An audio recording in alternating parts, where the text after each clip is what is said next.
Jasmine Taylor's phone trembled in her hands as the flight attendant's words cut through the cabin, "Prove this child is yours." The video already had 2 million views. Tomorrow she'd face the airline executives who never expected a black mother with a law degree to fight back.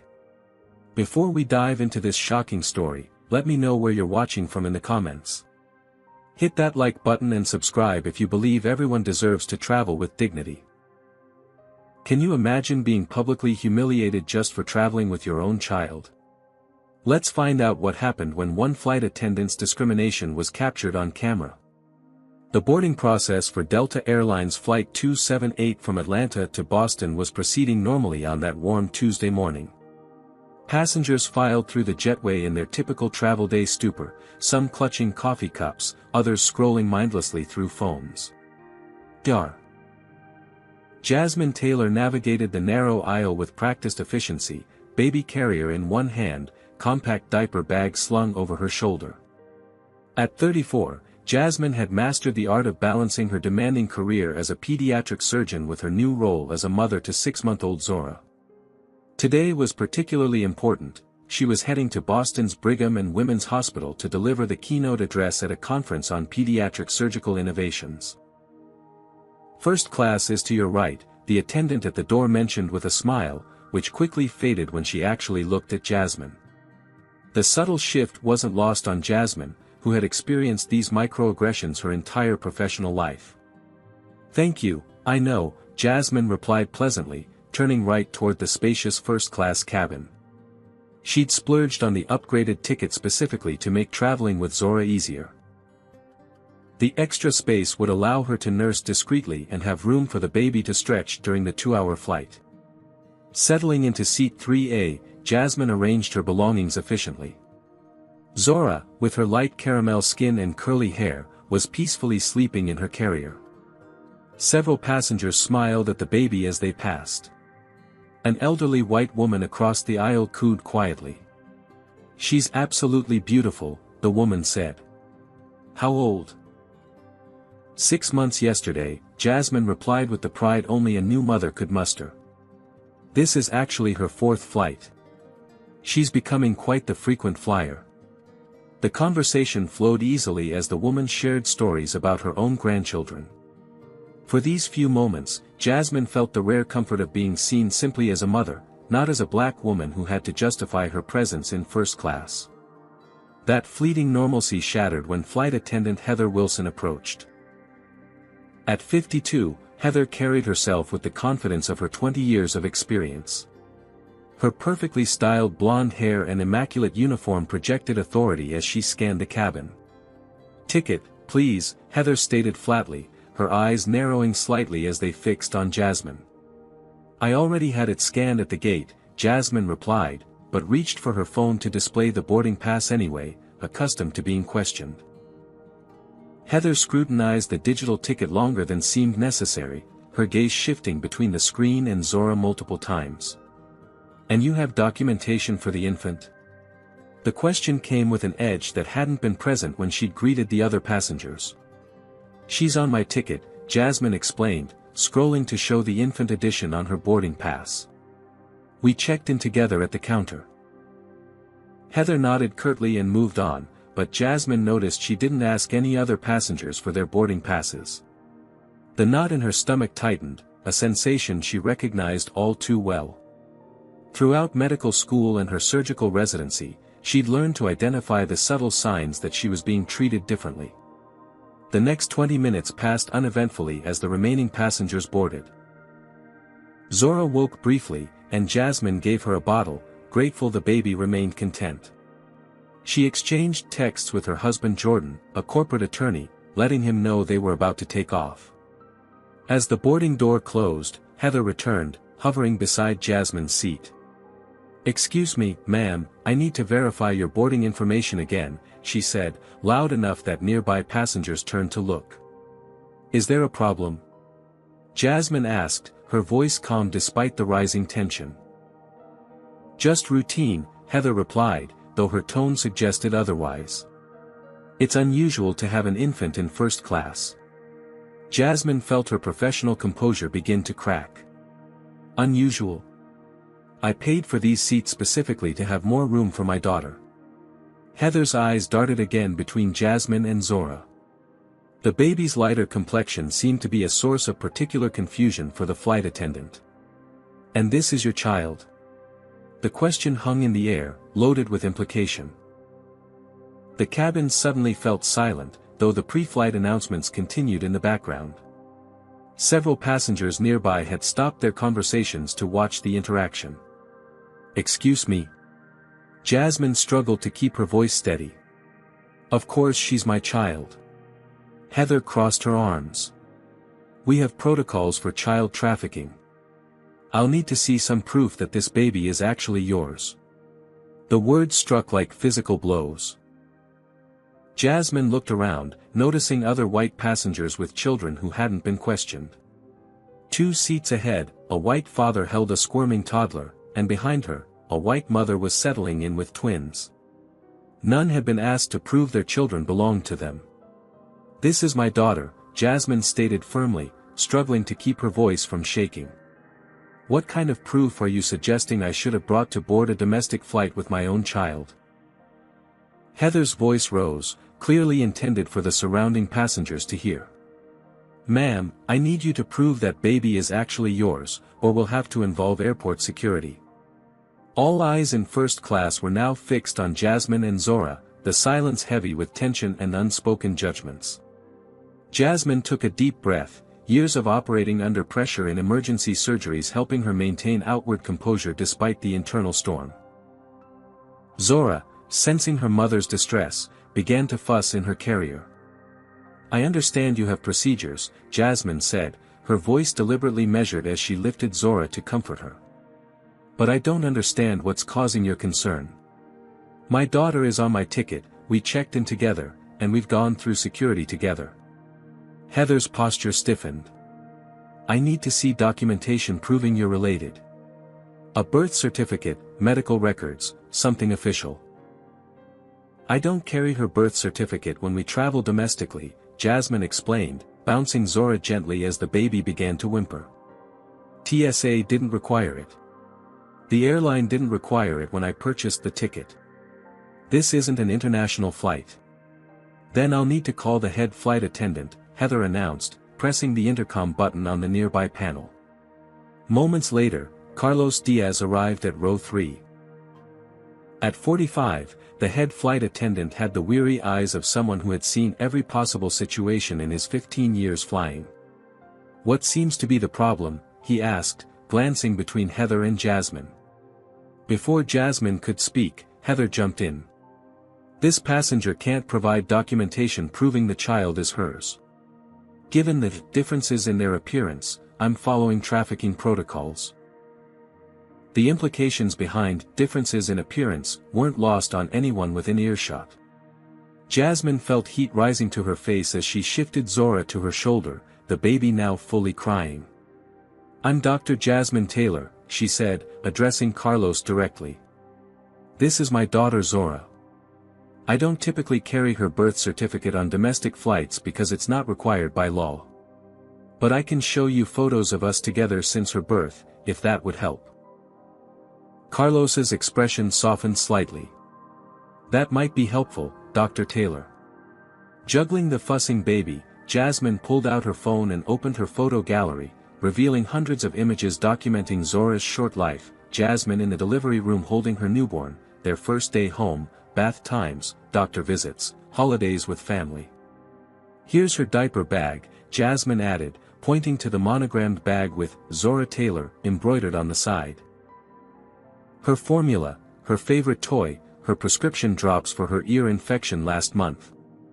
As she presented this evidence, Jasmine was transported back to a memory from her residency years. She had been the only black doctor on call in the emergency department when a white mother refused to let her treat her son's broken arm, demanding to see a real doctor. Her supervisor had made her stand there and list her credentials to the woman rather than assigning another physician. The same humiliation burned through her now. Unknown to Jasmine, several rows back, a 40-something white woman named Bethany Winters had begun quietly filming the interaction on her phone. Bethany, a marketing executive traveling for business, had noticed the situation escalating and made the split-second decision to document it. Carlos seemed to be considering Jasmine's evidence when a third flight attendant, Patricia Maxwell, joined the growing spectacle. In her late 50s with a severe bun and thin lips perpetually pursed in disapproval, Patricia immediately aligned herself with Heather. "What's the delay? We're scheduled to push back in 4 minutes," Patricia demanded. "Possible security situation," Heather replied. "Unverified minor." Patricia assessed the situation with a glance. "You know we have strict protocols about this sort of thing. If there's any doubt, we can't proceed until it's resolved." The cabin had completely divided now. Some passengers openly stared with suspicion at Jasmine, while others looked uncomfortable or outright disturbed by the flight crew's behavior. A middle-aged black businessman 2 rows ahead turned around, making deliberate eye contact with Jasmine in silent solidarity. "This is absurd," Jasmine stated, her professional calm beginning to crack as Zora's cries intensified. "I'm traveling to Boston to deliver a keynote address at a medical conference. I'm a pediatric surgeon at Atlanta Memorial. You can Google me right now. There is absolutely no legitimate reason for this questioning."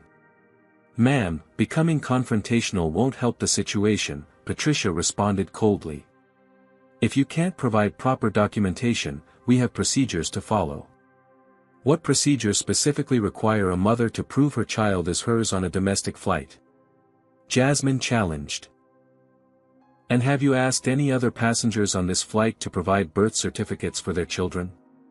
The question hung in the air unanswered as the plane's intercom crackled to life. "Ladies and gentlemen, this is Captain Reynolds speaking. I'm afraid we're experiencing a slight delay due to a security situation in the first-class cabin. We appreciate your patience as our crew resolves this matter." The announcement sent a wave of murmurs through the cabin, and Jasmine felt dozens of eyes burning into her back. Zora was fully wailing now, her little face red with distress. Heather leaned in close to Jasmine, her voice low but sharp. "You have 2 options. You can either move to the rear of the aircraft where we can continue this discussion more privately, or you can deplane and speak with airport security about verification procedures. But this flight will not be taking off until we've resolved this situation." Jasmine's heart pounded in her ears. Being asked to move to the back of the plane carried historical weight that couldn't be ignored. Being forced to deplane would mean missing her keynote address. Both options meant surrendering to discrimination. "I'm not going anywhere," she replied, her voice finally betraying the emotion she'd been suppressing. "I purchased these seats legally. My daughter and I passed through security legally. There is no justification for this treatment." The standoff had reached its breaking point. "I will not be moving to the back of the plane," Jasmine stated firmly, shifting Zora to her other shoulder as the baby continued to cry. "And I will not be deplaning. What I will do is file a formal complaint against each of you for racial discrimination." The word discrimination landed like a bomb in the cabin. Several passengers gasped. Others nodded in agreement. The flight attendants exchanged glances. "That's a serious accusation," Carlos said, his tone more cautious now. "We're simply following security protocols." Selectively, Jasmine countered. "I don't see you questioning any of the white parents on this flight." Heather's face flushed red. "This has nothing to do with race. The child doesn't look like," she stopped herself, but the implication was clear. "Doesn't look like me." Jasmine finished for her. "My daughter has her father's lighter complexion. Not that I should have to explain my family's genetics to complete strangers." Patricia stepped closer. "If you continue to be disruptive, we'll have no choice but to involve airport security." "Please do," Jasmine replied. "I'd appreciate having a neutral third-party witness this situation." As if on cue, a uniformed security officer appeared at the front of the cabin. Aaron Jackson, an African-American man in his early 30s, moved down the aisle with the practiced calm of someone trained to defuse tense situations. "I'm Officer Jackson," he said, addressing the group. The captain requested security assistance. What seems to be the problem? Before any of the flight crew could respond, a voice rang out from several rows back. I've been recording this entire interaction. All heads turned to see Bethany Winters standing in the aisle, her phone held aloft. With her sleek bob and tailored business suit, she projected executive authority. This woman, Bethany continued, pointing to Jasmine, has been subjected to blatant racial profiling. She's been asked repeatedly to prove her child is hers, while no other parent on this flight has been questioned. I've documented everything. The atmosphere in the cabin shifted dramatically. Several passengers who had been quietly watching now voiced their support. It's true, said an elderly man near the front. I've been flying for 40 years and never seen anything like this. Check her ticket and let her fly, called another voice from the back. Bethany stepped forward, still recording. My sister is black, adopted into our family as an infant. I've watched her experience this kind of discrimination her entire life. When she was little, strangers would ask my mother if she was babysitting. As she got older, people assumed she was my parents' housekeeper, not their daughter. She turned to address Heather directly. What you're doing right now is continuing that ugly tradition of questioning black mothers' relationships with their own children. And I'm not going to sit quietly while it happens. Bethany's phone screen showed she was not just recording but live streaming to TikTok. A counter in the corner indicated over 500 people were already watching in real time. Ma'am, you need to stop recording, Patricia ordered. It's against airline policy to film crew members without permission. Actually, Bethany replied calmly, according to the airline's own stated policies, passengers may record if they believe they're witnessing discrimination or safety violations. I checked before I started filming. Inspired by Bethany's boldness, other passengers began pulling out their phones. Within moments, at least a dozen cameras were documenting the scene from various angles. This is getting out of hand, Carlos muttered to Heather. Maybe we should. Anyone filming will be removed from this flight, Heather announced loudly, cutting him off. This is a security matter and interference will not be tolerated. The threat only seemed to embolden the passengers. A young man in business casual attire stood up. I'm an attorney, and that's not a legal order. There's no expectation of privacy in a public cabin. Officer Jackson, who had been observing silently, finally spoke.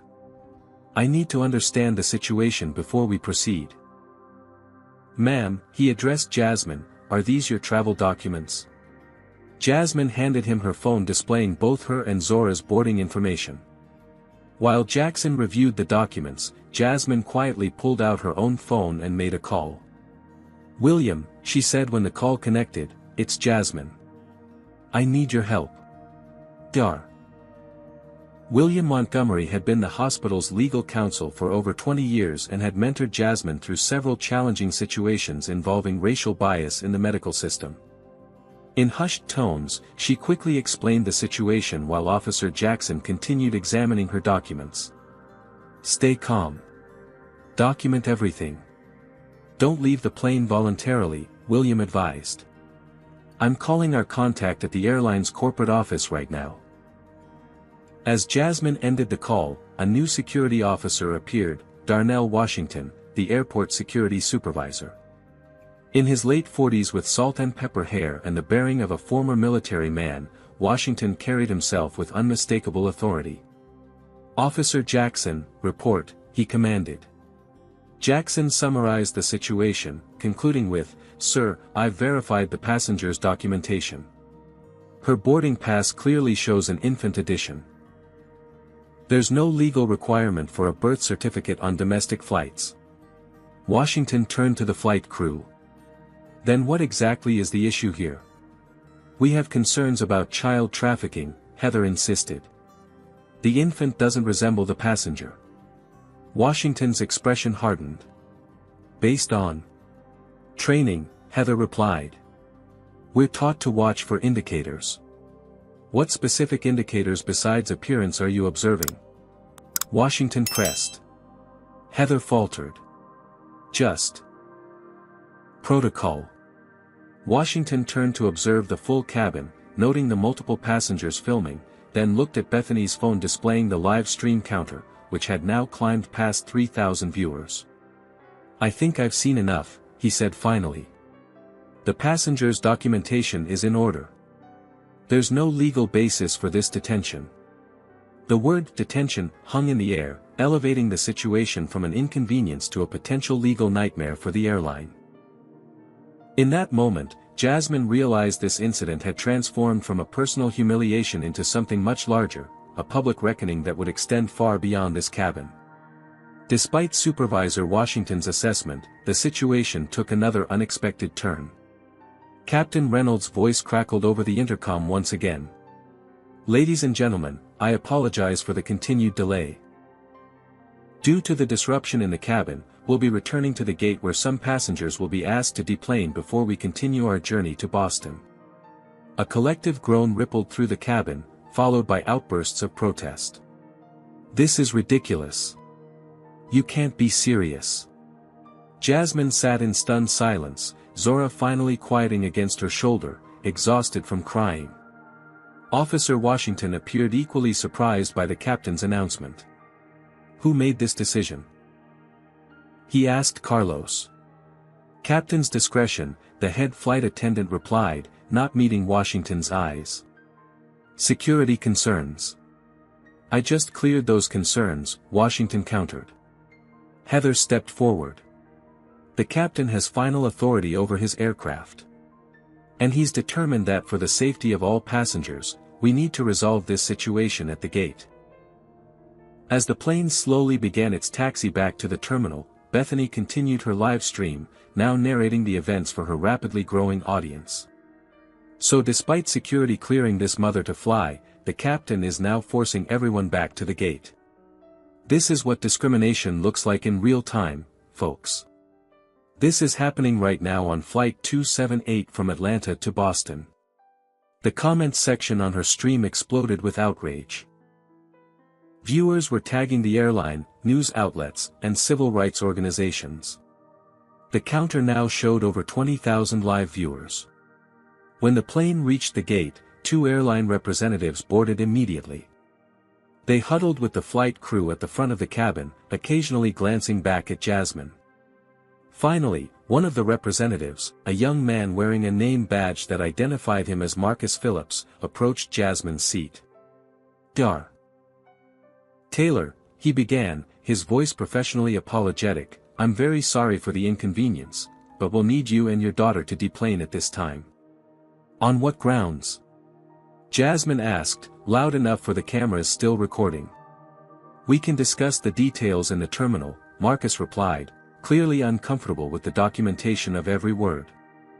"I'd like to hear the grounds now," Jasmine insisted. "My documentation is in order. Airport security has verified it." "What specific airline policy am I violating?" Marcus lowered his voice. "Please, don't make this more difficult. The captain has made his decision. Because of racial profiling by your flight attendant," Jasmine stated firmly. "I want that noted in your report." Supervisor Washington stepped forward. "I'll be escorting Dr. Taylor and her daughter to ensure their rights are protected." With no real choice, Jasmine gathered her belongings and Zora's carrier. As she stood to leave, numerous passengers voiced their support. "This is wrong. We're witnesses. We'll testify for you." The walk through the cabin felt endless, every eye on her, every phone tracking her movement. The humiliation burned, but something else was building within Jasmine, a resolve that this would not be buried or forgotten. In the terminal, she was shocked to find several news crews already waiting, their cameras trained on the gate exit. Someone had tipped them off about the viral video unfolding in real time. "Dr. Taylor, can you comment on what happened on the flight? Is it true you were racially profiled by the flight crew? How do you respond to allegations of disrupting the flight?" Washington stepped between Jasmine and the reporters. "No comments at this time. Please give Dr. Taylor and her child space."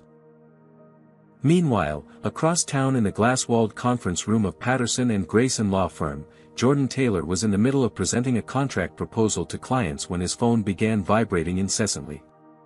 Annoyed, he glanced down to silence it when he noticed a text from his colleague, "Your wife is trending on social media.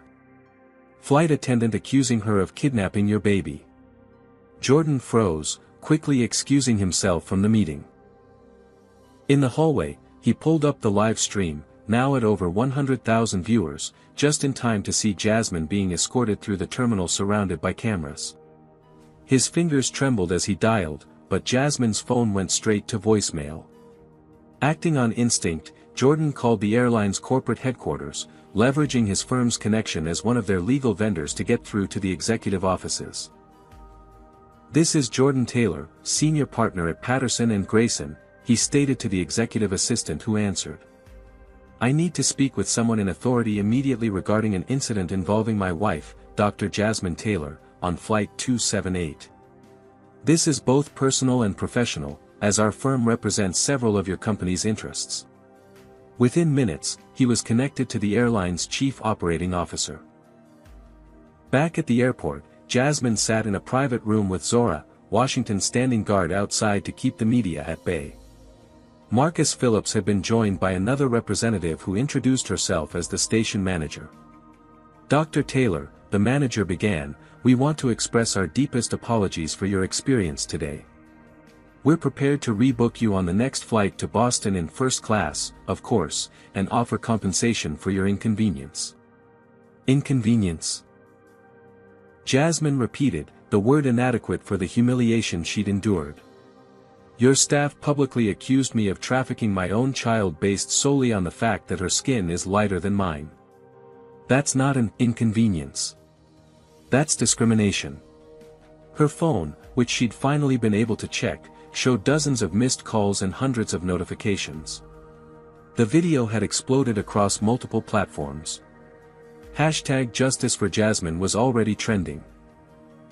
As she scrolled through the messages, she saw a text from Jordan, "Don't sign anything. Don't accept any offers. I've contacted our attorney and the airline executives. This is bigger than a free ticket." The memory of her conversation with Jordan months earlier came flooding back. They had sat on their back porch, watching a pregnant Jasmine's reflection in the window, discussing the challenges their child might face. "If she's lighter-skinned like my side of the family," Jordan had said, "she'll face a different kind of prejudice. Not better, just different. People will question if she's really ours. They'll make assumptions about her identity." Jasmine had placed her hands protectively over her belly. "Then we'll teach her to be proud of exactly who she is. And we'll fight anyone who tries to make her feel otherwise."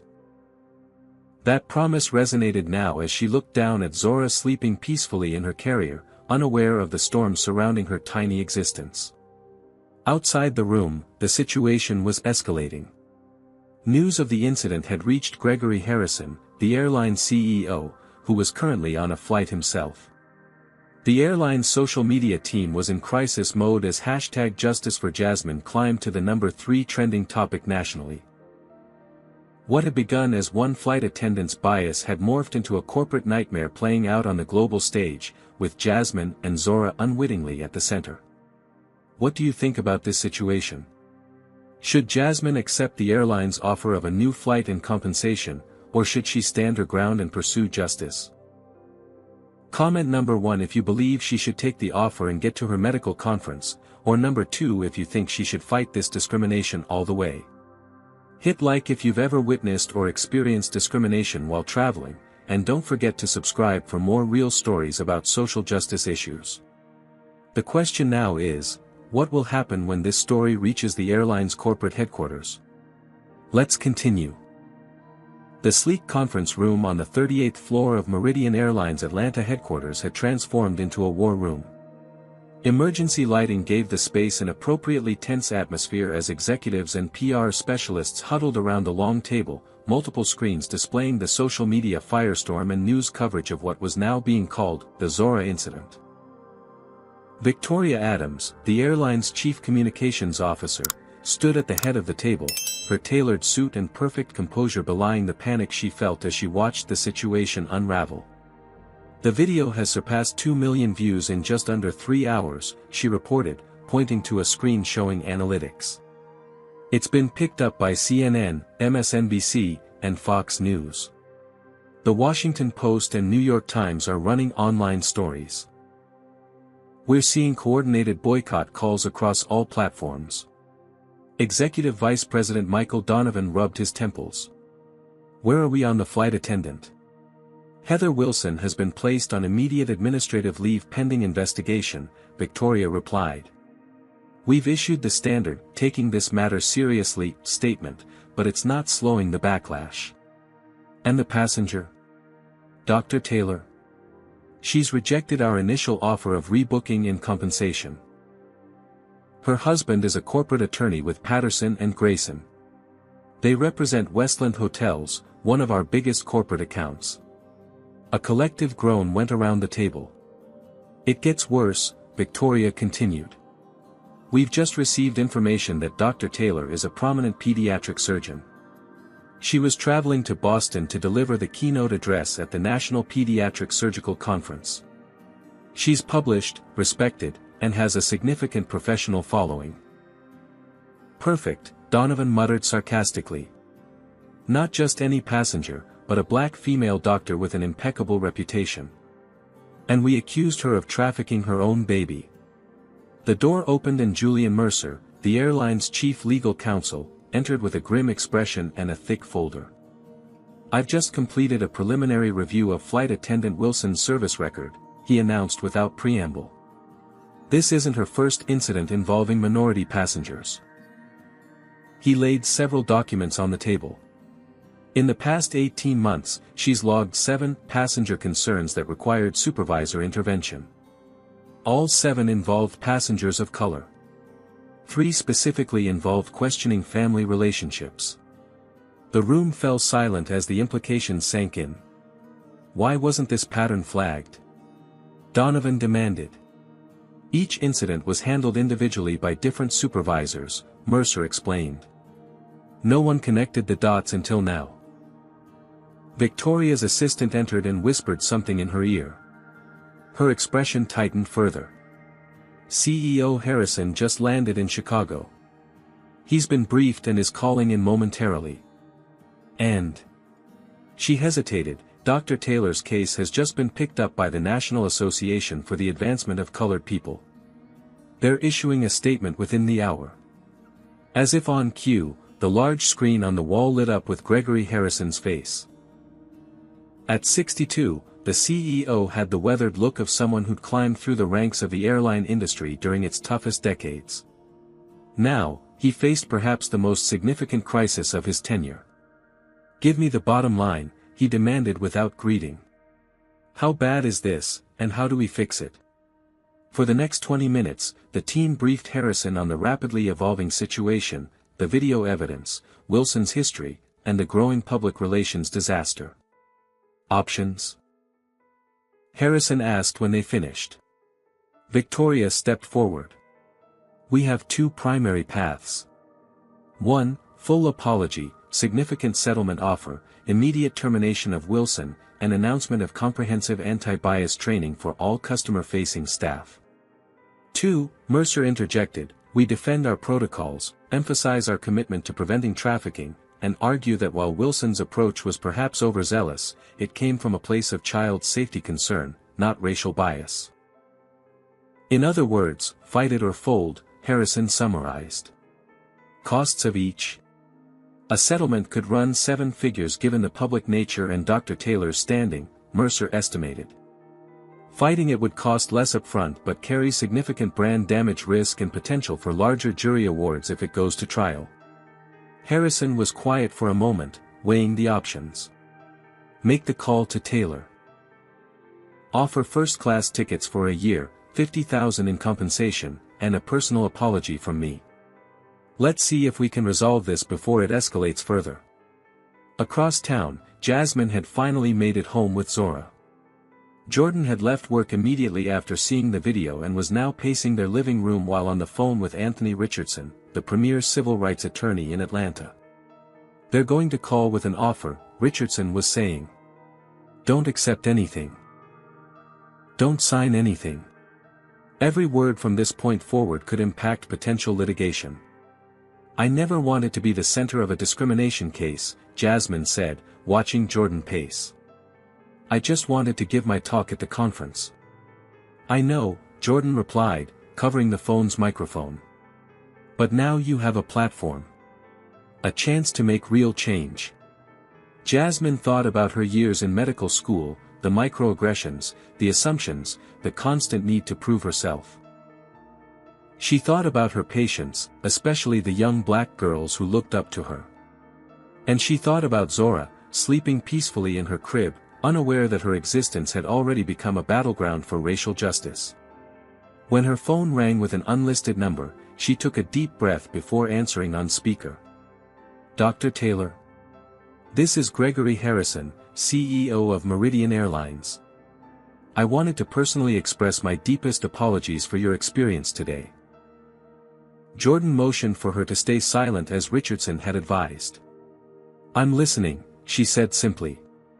"What happened on that flight was unacceptable," Harrison continued. "We're prepared to offer you first-class travel for a year, compensation of $50,000, and my personal guarantee that we're taking immediate steps to ensure nothing like this happens again." The offer hung in the air between them. $50,000 was significant.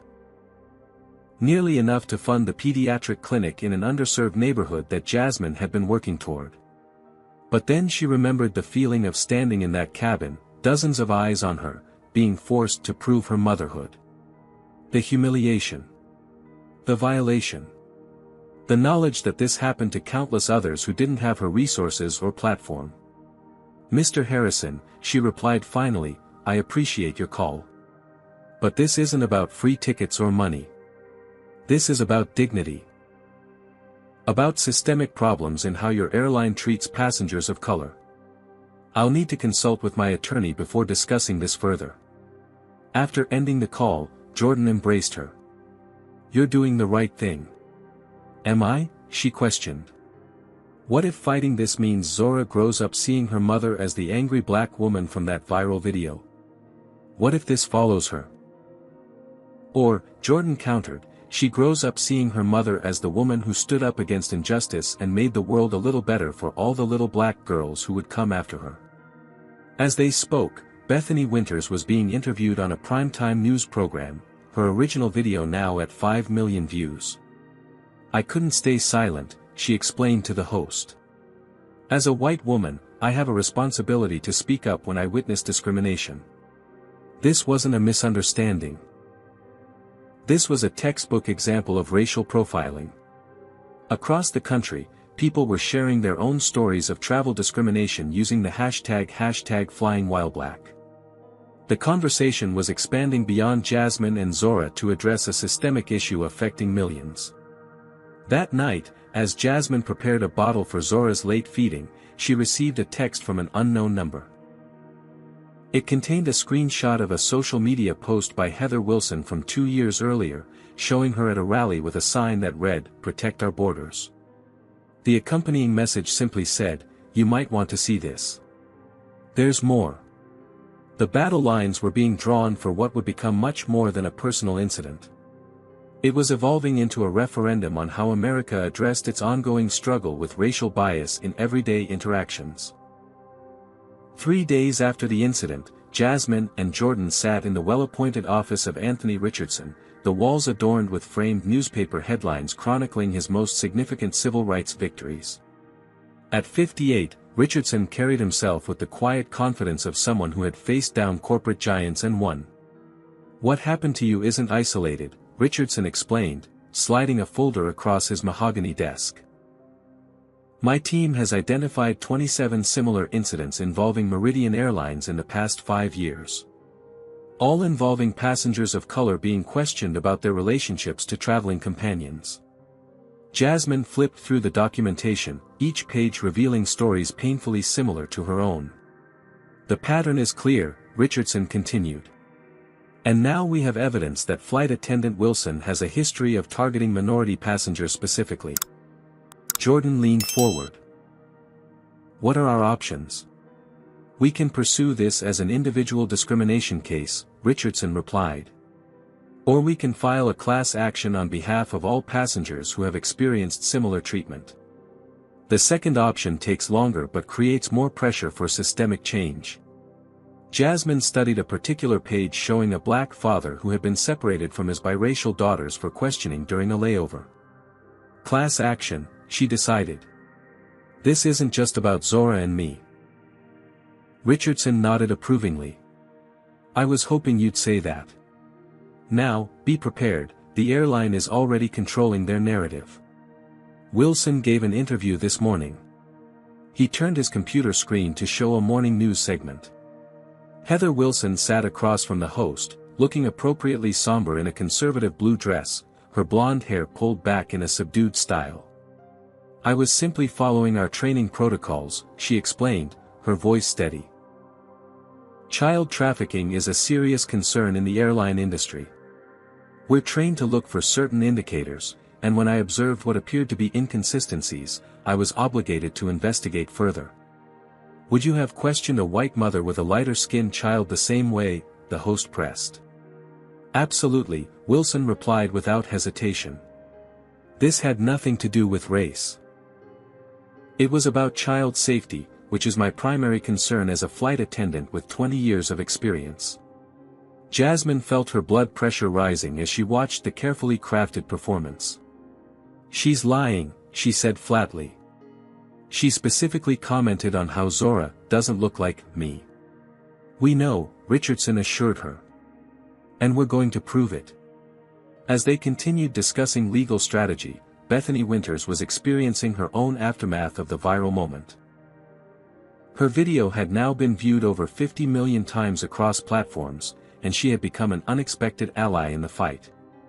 I've received thousands of messages, she told Jasmine during their first phone conversation. Some thanking me for speaking up, others accusing me of causing trouble. But the most important ones are from people sharing their own stories of discrimination during travel. Bethany had been approached by multiple news outlets for interviews and had used each opportunity to redirect attention to the systemic issues rather than her role in documenting them. I'm being contacted by airline employees, she revealed to Jasmine. Current and former staff who say this is just the tip of the iceberg. They're sending me internal training materials and emails that show concerning patterns. This information proved invaluable to Richardson's investigation. One leaked email chain revealed supervisors discussing how to tactfully address passenger appearance mismatches, a thinly veiled code for questioning families that didn't fit a preconceived notion of what families should look like. Meanwhile, Jordan had been conducting his own research.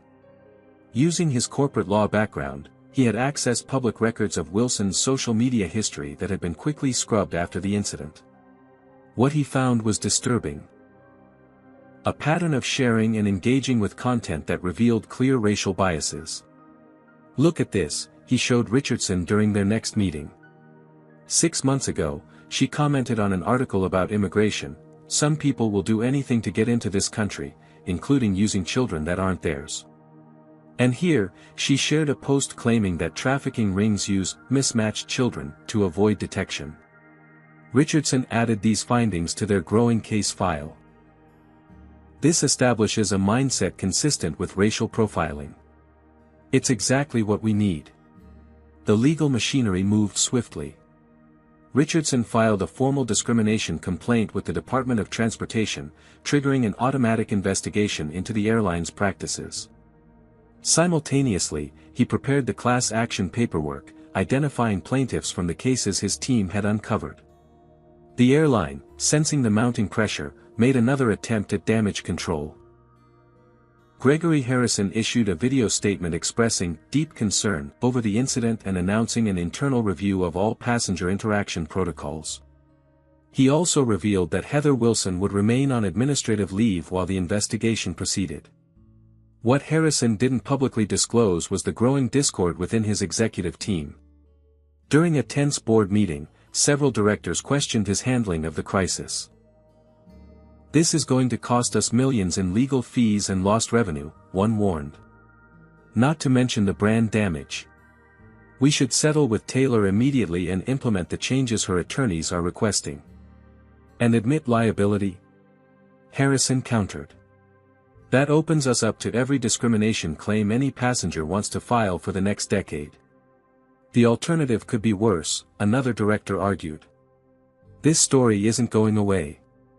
The optics are terrible. A black female doctor accused of trafficking her own baby? We can't win this fight in the court of public opinion." As the corporate debate raged, Jasmine received an unexpected call from Richardson. "Wilson has hired her own attorney," he informed her. "She's claiming wrongful termination and defamation. Says she was following company protocols and is being made a scapegoat." "But she hasn't been fired," Jasmine pointed out. "She's on administrative leave." "Exactly," Richardson replied. "But apparently she's been told unofficially that termination is coming. She's trying to get ahead of it by positioning herself as the victim." This development added another layer of complexity to an already volatile situation. Wilson's counterattack strategy threatened to shift the narrative from discrimination to procedural debates about airline security protocols.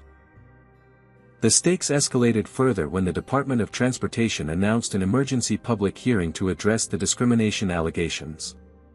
Unlike standard investigations that typically took months behind closed doors, the public nature of this case and the viral evidence had accelerated the process. Jasmine would be called to testify, along with airline executives, Wilson, and other witnesses from the flight. The hearing would be televised, putting an even brighter spotlight on what had begun as a personal humiliation but had evolved into a national conversation about race, parenting, and public transportation. As Jasmine prepared her testimony with Richardson, she couldn't help but reflect on the words her grandmother had shared when she was a young girl facing her first experiences of racial prejudice at school. "There will be moments, child," her grandmother had said, "when you'll have to decide whether to stay quiet for an easy peace or speak up for a lasting justice. Those moments will define not just who you are, but what world you're helping to build." Now, as a mother herself, those words carried even more weight. The world she was fighting to build was the one Zora would inherit. The Department of Transportation hearing room buzzed with tension as people filed in, finding seats in the gallery or at the designated tables. News cameras lined the back wall, their red recording lights creating a constellation of watchful eyes. Jasmine sat at the plaintiff's table with Richardson, Zora sleeping peacefully in her carrier. She wore a tailored navy suit, her hair pulled back in a professional style, projecting the competence and dignity that had defined her medical career. Across the aisle, the airline's team assembled, a phalanx of attorneys flanking Gregory Harrison and other executives. Heather Wilson sat at a separate table with her personal attorney, physically distancing herself from the company she had served for 2 decades.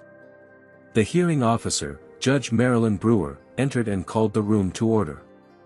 At 65, Judge Brewer had a reputation for no-nonsense efficiency and zero tolerance for grandstanding. This emergency hearing will address allegations of discriminatory practices by Meridian Airlines as exemplified in the incident involving Dr. Jasmine Taylor on Flight 278, she began. This is not a trial but an investigative proceeding to determine whether federal transportation anti-discrimination regulations have been violated and what remedies may be appropriate. Richardson had prepared Jasmine thoroughly for her testimony, but nothing could fully ready her for the emotional weight of recounting the experience publicly. When called to testify, Jasmine approached the witness table, took the oath, and began her account. She spoke with clinical precision about the events, her voice steady as she described the escalating humiliation. Flight attendant Wilson specifically commented on the difference in appearance between my daughter and myself, she testified. She demanded proof of our relationship in front of the entire first-class cabin, despite having verified our boarding documentation. And were other passengers with children asked to provide similar proof? Judge Brewer inquired. No, Your Honor. There were several white parents with children on the flight. None were questioned. As Jasmine continued her testimony, Zora began to fuss. Rather than being a distraction, the moment humanized the proceedings, reminding everyone present that at the center of this legal and corporate maelstrom was a mother and her child. Jasmine lifted Zora from the carrier, holding her as she completed her testimony. The image of the poised black professional woman testifying while holding her baby created an indelible impression for everyone in the room and the millions watching the televised proceedings. When the airline executives took their turn, the contrast was stark. Harrison and his team presented clinical defenses about security protocols and trafficking concerns, their corporate language failing to address the human element that Jasmine had so powerfully demonstrated. Our training materials specifically instruct crew members to be alert for signs of potential trafficking, Harrison testified. While we regret the discomfort Dr. Taylor experienced, our priority must always be child safety. Judge Brewer was unimpressed. Mr. Harrison, please point to the specific indicator in your training materials that would apply in Dr. Taylor's case. Harrison fumbled through the binder before him. There are several potential indicators, Your Honor. Nervous behavior, inconsistent stories about the child, apparent physical differences.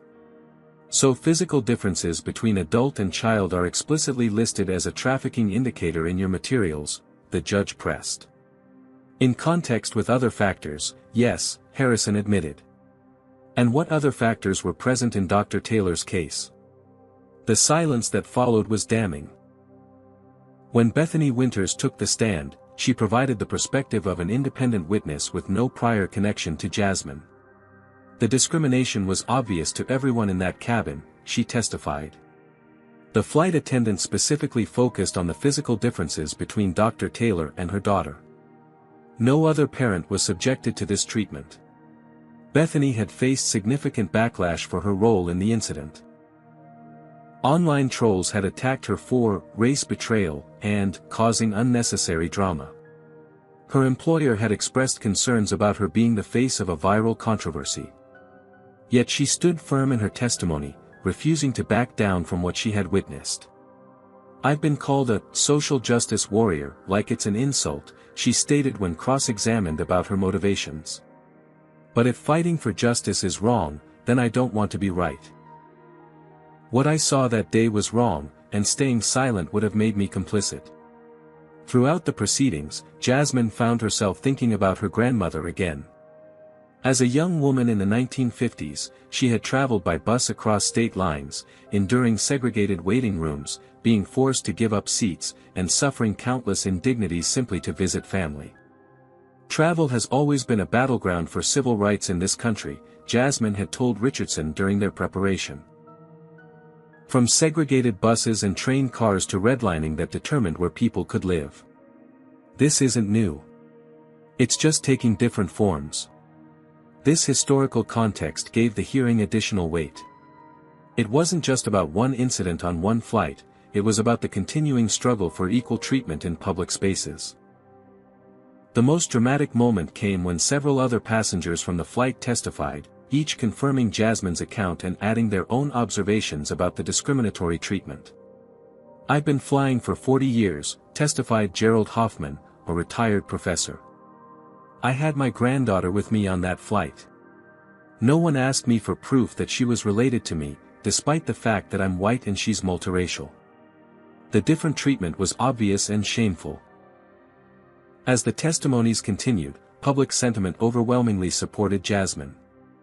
The hashtags #IStandWithJasmine and #FlyingWhileBlack dominated social media.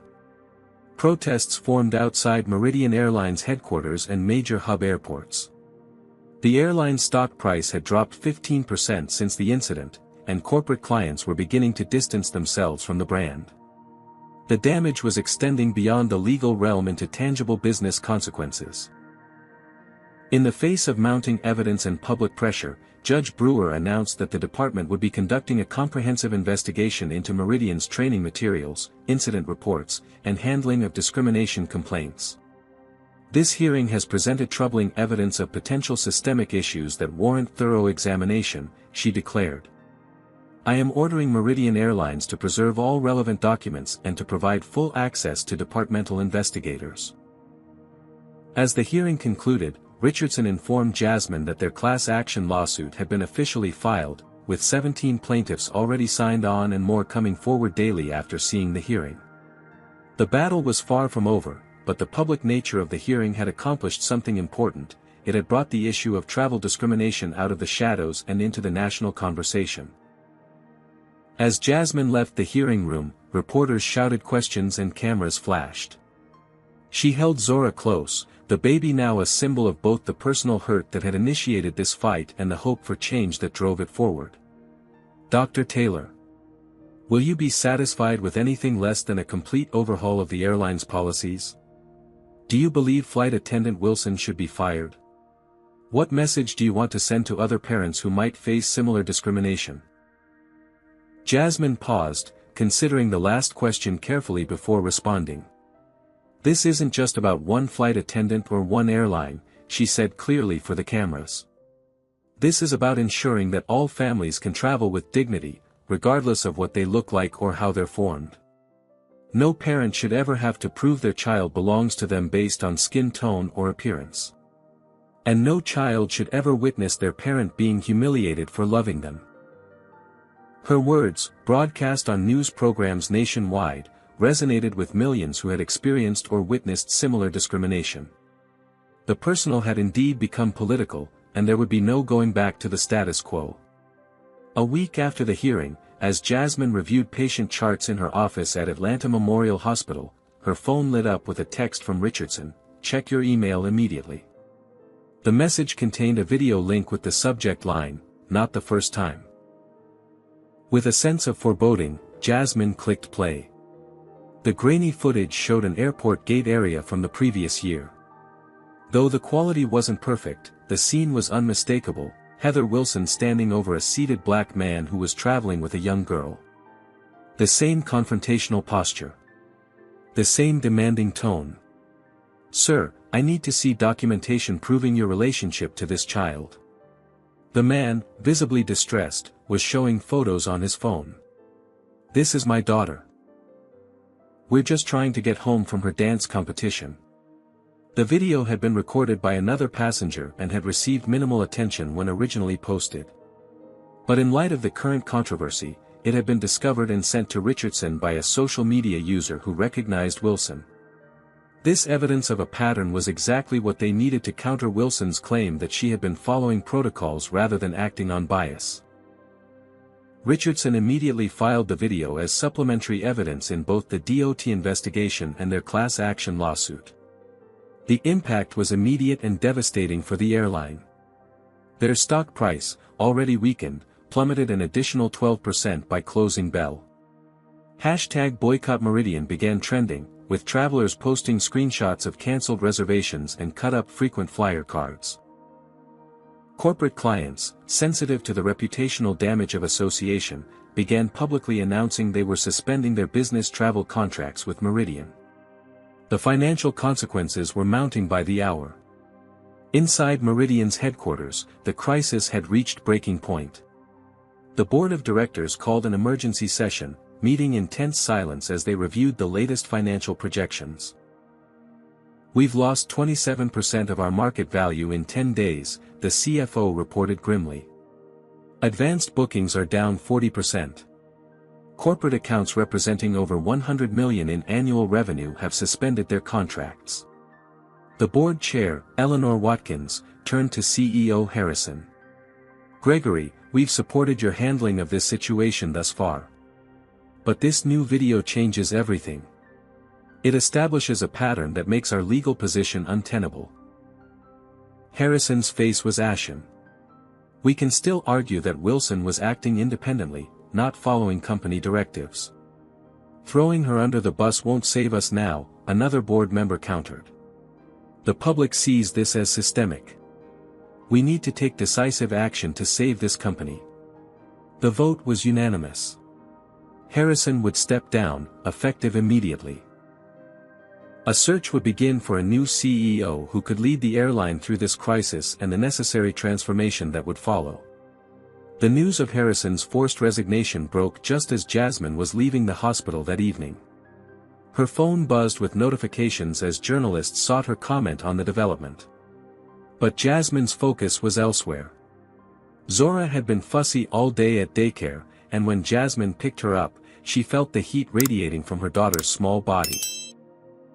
A fever of 102 degrees. For the next 48 hours, the legal battle took a backseat as Jasmine's medical training kicked in. She monitored Zora's temperature, ensured she stayed hydrated, and held her through the worst of the fever. This personal crisis amidst the public one brought clarity. Sitting in the nursery rocker at 3 in the morning, holding her finally sleeping daughter, Jasmine remembered why she had embarked on this fight in the first place. Not for publicity or compensation, but for a world where Zora could move through life with the dignity every human deserved. When Richardson called with updates about the case, Jasmine was direct about her priorities. "I'll continue this fight," she told him, "but on my terms. I want systemic change, not just a settlement check. I want protocols that protect all families, not just ones that look a certain way." As Zora recovered, the public battle continued to evolve. Jasmine had been invited to speak at a civil rights rally organized in response to her case. Despite her reluctance to become a public figure, she recognized the platform she had been given and the responsibility that came with it. Standing at the podium before thousands of supporters, Jasmine spoke not just as a discrimination victim, but as a doctor, a mother, and a black woman navigating spaces often designed without people like her in mind. "Discrimination doesn't always announce itself with slurs or violence," she told the crowd. "Sometimes it comes dressed as protocol or security or just asking questions. But the impact is the same. It tells people they don't belong, that they must constantly prove their right to exist in certain spaces." Her speech was broadcast nationally, further cementing her role as a reluctant but powerful spokesperson for change. The rally generated additional pressure on Meridian Airlines to take meaningful action beyond the CEO's resignation. The answer came in the form of Alicia Montgomery, named as Meridian's interim CEO. At 45, Montgomery had built her reputation turning around struggling companies, known for her direct approach to crisis management and authentic leadership style. What wasn't widely known, until she revealed it in her first press conference, was her personal connection to the issue. 15 years ago, I was removed from a flight because the crew didn't believe my son was mine, Montgomery stated, facing the cameras directly. He's multiracial, and at the time, I didn't have the platform or resources to fight back. Today, I do. This revelation transformed the narrative overnight. Montgomery wasn't just another executive brought in to manage a PR crisis, she embodied the change the airline claimed to be embracing. The day after the press conference, Montgomery reached out to Jasmine directly, bypassing the legal teams and corporate communications departments. "Dr. Taylor," she began when Jasmine answered, "This is Alicia Montgomery. I'm not calling as Meridian's CEO, but as someone who has stood where you're standing. Before we get our lawyers involved in formal negotiations, I'd like to meet with you, woman to woman, mother to mother." The meeting took place at a neutral location. A private room at the Atlanta Public Library. No attorneys, no PR handlers, just two women with a shared experience of travel discrimination and different perspectives on how to address it. "I can offer the standard settlement," Montgomery told Jasmine candidly. "Monetary compensation, free travel, the usual corporate response. Or we can do something that actually matters." "I'm listening," Jasmine replied. "I want to create a passenger dignity committee with real authority to rewrite our training, revise our protocols, and hold our staff accountable. And I want you to chair it." The offer was unprecedented, not just financial compensation, but a seat at the table where policy was made. "Why would you give that kind of influence to someone who's suing your company?" Jasmine asked, understandably suspicious. Montgomery's answer was simple. "Because you're exactly the person who should be designing these systems. You understand what's at stake in a way most of our executives never will." As Jasmine considered the offer, news broke that Heather Wilson had given another interview, this time to a right-wing outlet that framed her as a victim of cancel culture for just doing her job. The interview was a disaster, with Wilson making comments about certain people being more likely to be involved in trafficking. The backlash was swift and severe. Any remaining public sympathy for Wilson evaporated. Even conservative commentators distanced themselves from her increasingly problematic statements. Wilson's self-destruction on national television simplified Jasmine's decision. A traditional lawsuit might win damages, but real change would come from within the system. Montgomery's offer provided that opportunity. "I'll chair your committee," Jasmine told Montgomery when they spoke again. "But I have conditions. The committee needs budget authority. We need access to all training materials and incident reports. And we need the power to implement changes, not just recommend them." "Done," Montgomery agreed without hesitation. "I need someone who'll hold us accountable, not a figurehead for a press release." When Richardson heard the terms of the unusual settlement offer, he was initially skeptical. "This isn't how these cases typically resolve," he warned. "There's no precedent for this kind of arrangement." "Then we'll create one," Jasmine replied with the confidence that had carried her through male-dominated medical school classes and surgical residencies. Sometimes precedent is just another word for doing things the way they've always been done. The settlement was finalized with terms that shocked the corporate world. Substantial financial compensation for all plaintiffs in the class action, comprehensive retraining for all Meridian staff, new anti-discrimination protocols developed by the Passenger Dignity Committee, and regular third-party audits to ensure compliance. As part of the agreement, Heather Wilson would undergo extensive sensitivity training before any potential reinstatement could be considered. The training would be designed by experts in implicit bias and racial justice, ensuring it addressed the root causes of discriminatory behavior rather than simply checking a corporate box. The resolution represented something rare in discrimination cases, not just financial compensation, but structural change with the potential to prevent future incidents. For Jasmine, what had begun as a personal humiliation had transformed into an unexpected opportunity to create lasting impact. And for Meridian Airlines, what started as a PR disaster became a chance for genuine transformation. 1 year after the incident that had thrust her unwillingly into the spotlight, Jasmine Taylor stood at the gate for Meridian Airlines Flight 278 from Atlanta to Boston. Zora, now a toddler with bouncing curls and a determined stride, clutched her hand and a small stuffed airplane. The symmetry was intentional, same flight number, same route, but a transformed airline. As chair of the Passenger Dignity Committee for the past year, Jasmine had overseen a comprehensive overhaul of Meridian's training programs, security protocols, and corporate culture. Dr. Taylor, welcome aboard, greeted the gate agent, a young black woman whose name tag identified her as Tiffany. "We're honored to have you flying with us today."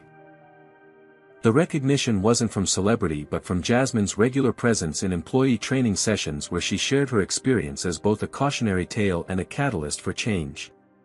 Boarding proceeded smoothly, with Jasmine noting the diverse flight crew and the subtle but significant changes in how they interacted with passengers. When a multiracial family boarded, she watched carefully as they were welcomed with the same courtesy extended to everyone else. As she settled into her first-class seat with Zora, the lead flight attendant approached. "Dr. Taylor, I'm Raquel Jimenez, your lead attendant today. I just wanted to personally thank you for your work with the committee. It's changed everything about how we approach our jobs." Jasmine smiled, remembering the initial resistance she'd encountered when the committee first began reviewing training materials. Change had not come easily to an industry steeped in tradition and hierarchical authority.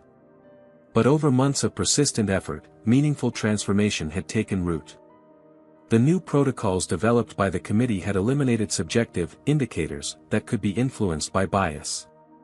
Instead, they focused on specific behavioral patterns based on expert input from anti-trafficking organizations. Family verification requests now required supervisor approval and followed strict guidelines to ensure dignity and privacy. Most importantly, the airline had implemented comprehensive anti-bias training that went beyond superficial diversity seminars to address the psychological and systemic roots of discrimination. Every employee, from baggage handlers to executives, participated in the program. As the plane taxied for takeoff, Jasmine reflected on the unexpected friendship that had developed between her and Bethany Winters. The woman who had filmed the original incident had become a trusted ally in the fight for change. "I never set out to be an activist," Bethany had told her over coffee months after the hearing. "I just couldn't watch someone being treated that way and do nothing." "That's exactly what activism is," Jasmine had replied. Seeing wrong and refusing to be a passive witness. Their different perspectives and experiences had strengthened the committee's work, ensuring it addressed discrimination from multiple angles. Bethany's marketing expertise had proven invaluable in communicating the changes to both employees and the public. The flight passed uneventfully, with Zora charming the crew and nearby passengers with her toddler antics. When they landed in Boston, Jasmine found herself exhaling a breath she hadn't realized she'd been holding, a release of the tension that had accompanied her travel experiences since the incident. In the terminal, she received a text from Alicia Montgomery. "How was the flight?" "Unremarkable," Jasmine replied. "Exactly as it should be." The transformation at Meridian had exceeded expectations. Under Montgomery's leadership, the airline had embraced its role as an industry leader in anti-discrimination practices. Their Dignity in Travel initiative had been adopted by 3 other major carriers, with more expressing interest. The financial results had validated the approach. After the initial stock price hit, Meridian had recovered strongly.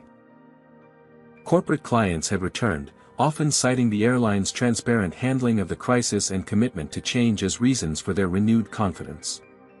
Even Heather Wilson's story had taken an unexpected turn.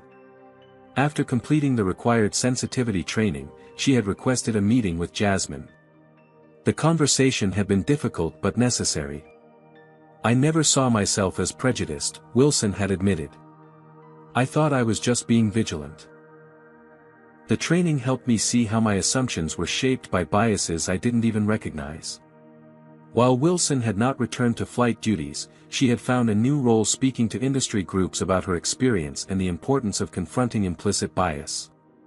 Her journey from defiance to reflection represented the kind of personal transformation that institutional change required.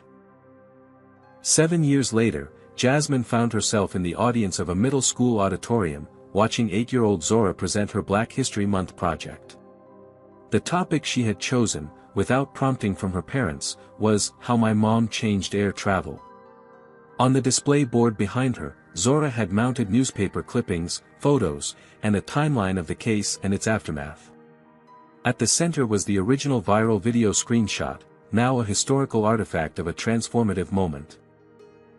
"My mom didn't plan to be an activist," Zora explained to her classmates with the clarity of a child who had grown up hearing the story. "She just wanted to take me to Boston.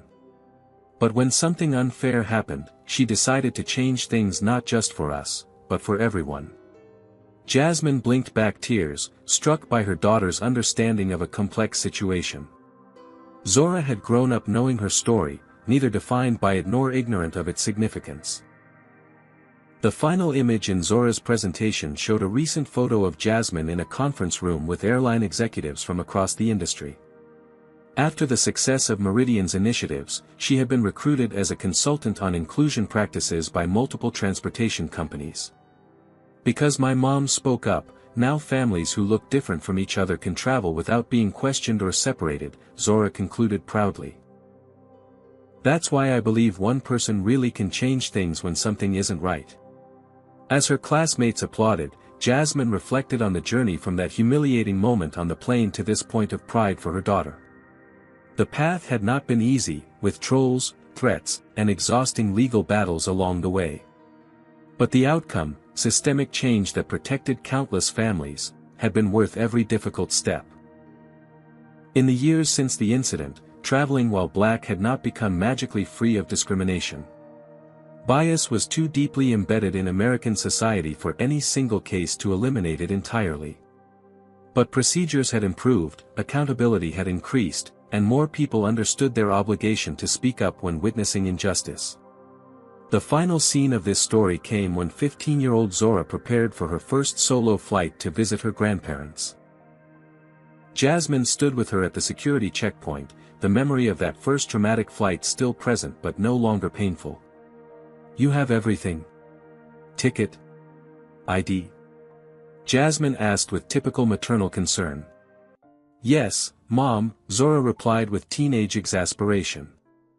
"I've been flying since before I could walk, remember?"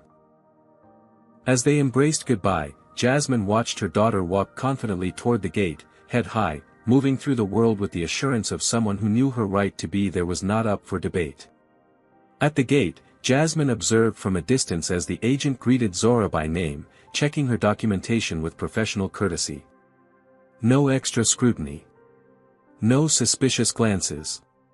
Just a teenager beginning her journey. In that moment, Jasmine recognized the true measure of what had been accomplished.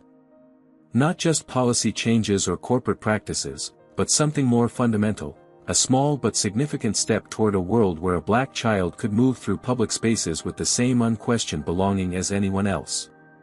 It wasn't the end of the fight for equality. Far from it. But it was proof that standing up against injustice, even when painful and public, could create ripples of change that extended far beyond one flight, one airline, or one family. As Zora disappeared down the jetway, Jasmine whispered a silent thank you to her younger self who had refused to move to the back of the plane, setting in motion a transformation larger than she could have imagined. This story reminds us that individual courage can spark systemic change. Jasmine's refusal to accept discrimination transformed an airline's culture and protected countless families from similar experiences. It shows that speaking up, even when difficult, creates ripples that extend far beyond the original incident. The power of allyship is another crucial lesson. Bethany's decision to document and speak out as a witness amplified Jasmine's voice when she most needed support. True allyship isn't about saviors but about using privilege to ensure justice. We also see how institutions often respond to discrimination with defensiveness rather than accountability until forced to change. Only when the financial and reputational costs became unbearable did meaningful transformation occur. Perhaps most importantly, this story teaches us that justice isn't just about punishment but about creating new systems that protect human dignity. By joining the committee rather than simply accepting compensation, Jasmine ensured lasting change instead of temporary appeasement. What do you think about Jasmine's journey and the impact of her stand against discrimination? Has this story changed how you might respond if you witness similar situations in the future? Leave a comment sharing your thoughts, and if you've ever experienced discrimination while traveling, I'd love to hear your story. Don't forget to like this video if Jasmine and Zora's journey moved you, subscribe for more powerful racism stories that inspire change, and share this with someone who needs a reminder that one person really can make a difference. Thank you for joining me for this story of courage and transformation, and remember, your voice matters in the fight against injustice.